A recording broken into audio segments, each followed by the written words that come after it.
Assalamualaikum warahmatullahi wabarakatuh. Jumpa kembali di channel Belajar Finance pada sesi Ekonometrika. Pada pekan-pekan yang lalu kita sudah mencoba menghitung korelasi nilai estimator dari data sampel dan juga koefisien determinasi. Sebelumnya kita juga sudah membahas materi confidence interval dan juga pengujian hipotesis dengan uji signifikansi. Nah, saat ini kita akan mencoba melakukan regresi linear sederhana dengan menggunakan data yang sama, yaitu data X dan Y sebanyak 30 observasi. Ya. Namun sebelumnya kita harus memastikan terlebih dahulu bahwa Excel kita ini sudah ditambahkan add-ins ya. Add-ins berupa analysis toolpack supaya toolbar di sini ada toolbar ya, toolbar di data. Di data ini toolbar data analysis ini muncul di software aplikasi kita. Ya, di sini nih. Ada data analysis. Nah, untuk mengetahui bagaimana menampilkan data analysis ini, saya akan lampirkan link yang bisa dipelajari pada deskripsi video ini ya. Baik, kita mulai saja. Di sini ada observasi, dependent variable X dan juga independent variable Y.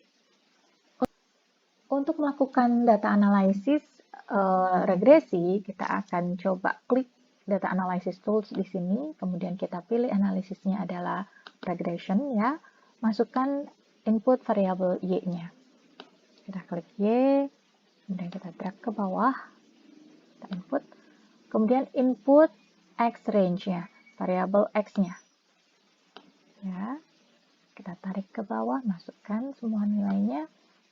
Nah, karena kita menggunakan sel 1 ya, 1B maupun sel 1C untuk mendeskripsikan variabelnya X dan Y, maka kita klik labelnya. Sehingga nanti Excel akan membaca bahwa sel pertama ini adalah variabel.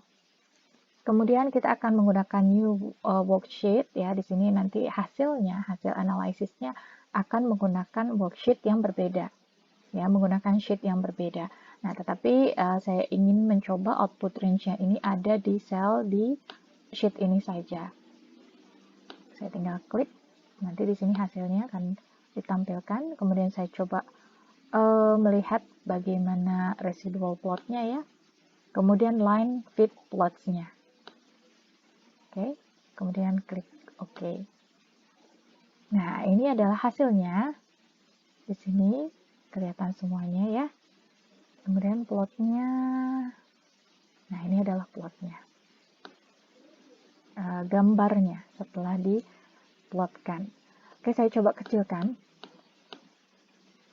supaya bisa terlihat semuanya. Nah, ini angka-angkanya keluar semuanya, bisa kita lihat. Oke. Ya, bisa kita lihat di sini R square-nya, karena ini adalah regresi linear sederhana ya, hanya terdapat satu independent variable, maka kita hanya melihat R square-nya saja, bukan adjusted R square-nya, yaitu sekitar 0,94, artinya 94% ya, variasi dari rata-rata Y ini bisa dijelaskan oleh variasi rata-rata X. Nah, kemudian kita lihat lagi di sini ada standar error. Nah, standar error yang di sini, yang di atas ini dimaksudkan adalah standar error dari regresinya. Kemudian di sini ada explain sum of square, ya. Kemudian ada residual sum of square, dan penjumlahan dari keduanya ini kita sebut dengan total sum of square. Kemudian yang terpenting di sini ada intercept, artinya di sini adalah beta 1. Kemudian X di sini adalah beta 2-nya. Koefisien ini variabel X, kemudian koefisien yang dimaksud sini adalah ini adalah beta 1 dan ini beta 2-nya. Nah, beta 1 dan beta 2 memiliki standar error masing-masing.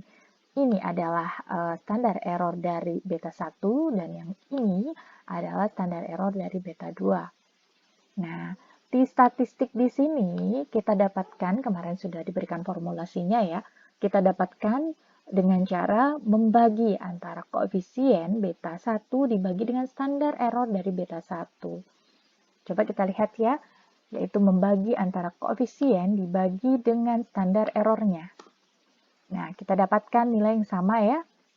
Nah, untuk yang beta 2 sama, jadi kita bagi antara koefisien dari beta 2 dibagi dengan standar errornya. Maka kita dapatkan nilai T statistiknya.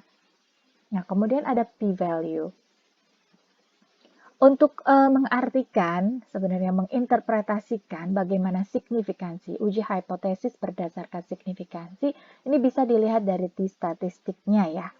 Atau bisa kita lihat juga dengan menggunakan p-value-nya. Di statistik di sini menunjukkan kita tahu ada rumus 2T ya. Nah, rumus 2T ini kalau seandainya T statistik nilainya lebih dari 2, absolut 2, maka sudah kita bisa katakan dia signifikan dalam taraf 5% atau confidence levelnya atau 1 minus alfanya itu sekitar 95%. Nah, namun untuk kita melihat apakah ini signifikan dalam 1% atau 5% atau 10%, paling mudah itu menggunakan angka dari p-value-nya. Ya. Nah, bagaimana untuk mengartikan ini? P-value 0,08%. Apa sih sebenarnya p-value itu? Nah, kita ketahui dulu p-value ini sebenarnya apa. Nah, p-value ini sebenarnya merupakan hasil dari tes statistik yang menunjukkan kemungkinan atau probability dari pengamatan kita terhadap beta 2 atau beta 1 jika hipotesisnya adalah benar.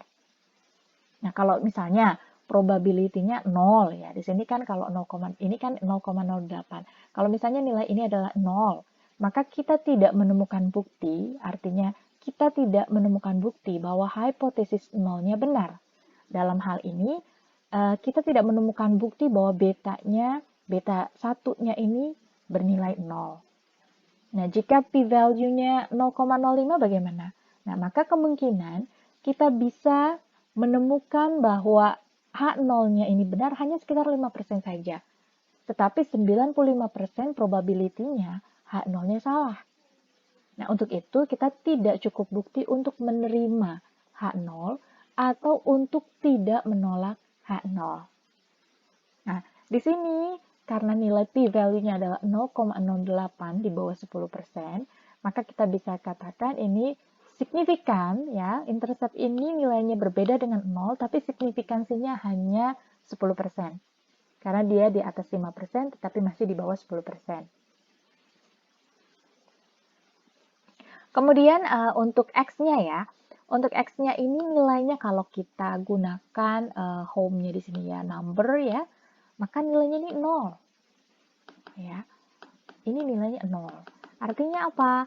Artinya di sini kita tidak menemukan bukti bahwa hipotesis 0-nya benar. Ya. Nah, untuk itu kita harus menolak H0 dan menerima H1 bahwa beta 2 ini nilainya berbeda dari 0. Nah, itu adalah, jadi kalau kita lihat signifikansinya ya, walaupun ini kurang dari 2, masih 1,77, tetapi ini signifikan dalam taraf 10%. Ya. Nah, sedangkan untuk beta 2-nya nilai 0,637 dan seterusnya, ini nilainya berbeda dari 0. Kenapa demikian? Karena T statistiknya lebih dari 2, absolut ya. Dan nilai p-value-nya sangat jelas sekali 0. Ya, kita tidak menemukan bukti bahwa hipotesis 0-nya benar. Nah, kalau kita lihat bagaimana arah hubungannya antara X dengan Y, kita lihat dari koefisiennya. Koefisien X di sini, beta 2-nya adalah positif, maka kita bisa katakan bahwa variabel X berpengaruh secara signifikan, berpengaruh secara positif dan signifikan terhadap Y. Nah, di sini adalah residual output-nya, di sini predicted Y-nya, dan ini residualnya. Seperti pada pekan lalu ya, kita sudah tahu bagaimana mencari estimated Y-nya atau predicted Y-nya. Dan juga residual di sini artinya error term-nya pada minggu yang lalu. Nah, kemudian kita lihat bagaimana sebaran dari X residual plot-nya. Nah, ini adalah error term-nya. Residual is the same as error term. Jadi ini adalah sebaran error term-nya. Kalau kita lihat rata-ratanya itu mereka menyebar di sekitar 0.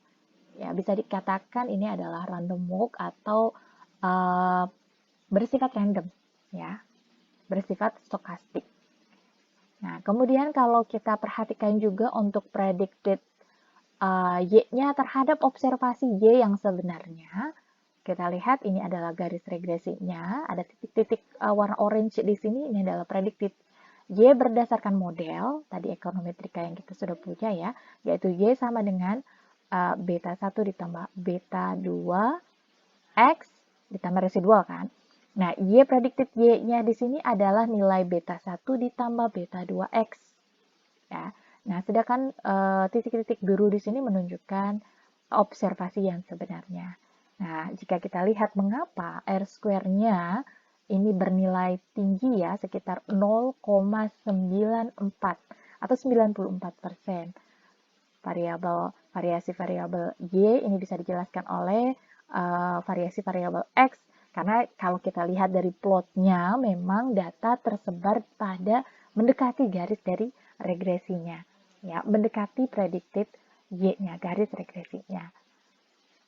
Baik, mudah-mudahan sudah paham sampai di sini. Itu saja pada pertemuan kali ini dari Belajar Finance. Sampai jumpa.